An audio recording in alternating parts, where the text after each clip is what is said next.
Apa peran Paus dalam Gereja Katolik? Paus adalah pemimpin spiritual tertinggi Gereja Katolik dan penerus Santo Petrus. Dia memiliki otoritas tertinggi dalam ajaran iman dan moral serta administrasi. Gereja Universal. Paus dalam Gereja Katolik memiliki peran yang sangat luas dan kompleks, mencakup aspek spiritual, administratif, dan diplomatik. Berikut adalah penjelasan lengkap mengenai peran-peran tersebut. 1. Pemimpin spiritual. Paus adalah pemimpin rohani tertinggi bagi lebih dari 1 miliar umat Katolik di seluruh dunia, sebagai pengganti langsung Santo Petrus, yang diyakini sebagai Paus pertama. Paus memiliki otoritas tertinggi dalam hal ajaran iman dan moral. Dia memimpin liturgi penting, memberikan homili, dan mengeluarkan ensiklik atau surat apostolik yang membahas isu-isu doktrinal dan moral. 2. Penentu doktrin. Paus memiliki otoritas untuk menetapkan dan menjelaskan ajaran-ajaran iman dan moral Gereja Katolik. Ketika Paus berbicara ex cathedra dari tahta Santo Petrus mengenai doktrin iman atau moral, ajarannya dianggap infalibel, tidak dapat salah. Ini adalah bagian dari dogma infalibilitas Paus yang diakui dalam Konsili Vatikan I pada tahun 1870. 3. Pengatur Gereja Universal. Sebagai pemimpin Gereja Katolik sedunia, Paus memiliki otoritas atas semua gereja Katolik di seluruh dunia. Dia mengatur dan membimbing mereka melalui berbagai keputusan dan kebijakan. Paus juga memiliki hak untuk mengangkat dan memberhentikan uskup, serta membentuk dan membubarkan keuskupan. 4.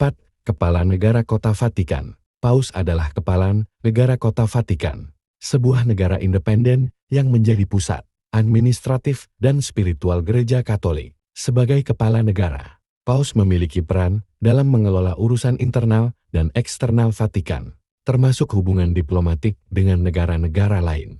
5. Simbol persatuan. Paus bertindak sebagai simbol persatuan bagi umat Katolik di seluruh dunia. Dia menyatukan berbagai komunitas Katolik dengan beragam budaya, bahasa, dan tradisi dalam satu iman dan praktik. Paus seringkali melakukan perjalanan apostolik ke berbagai negara untuk memperkuat ikatan ini dan untuk mendukung komunitas Katolik setempat. 6. Pemberi sakramen.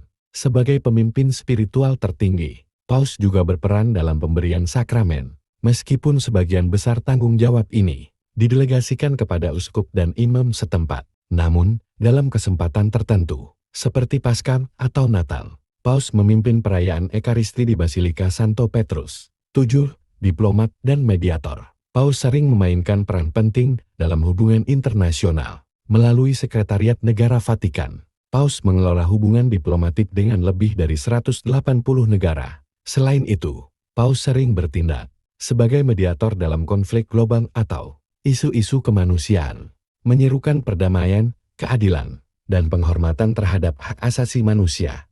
8. Pembawa pesan moral dan etika. Paus seringkali menyuarakan pandangan moral dan etika Gereja Katolik mengenai isu-isu kontemporer seperti perang, kemiskinan, lingkungan, dan hak asasi manusia. Pandangan-pandangan ini disampaikan melalui berbagai media, termasuk homili, pidato, dan tulisan-tulisan resmi. 9. Pendidikan dan evangelisasi. Paus juga mendorong pendidikan dan evangelisasi melalui berbagai lembaga pendidikan Katolik dan misionaris. Paus berupaya menyebarkan ajaran gereja dan meningkatkan pemahaman iman Katolik di seluruh dunia. Paus juga mendukung inisiatif untuk mempromosikan dialog antar agama dan meningkatkan hubungan dengan komunitas agama lain. 10. Penyelenggara konsili dan sinod.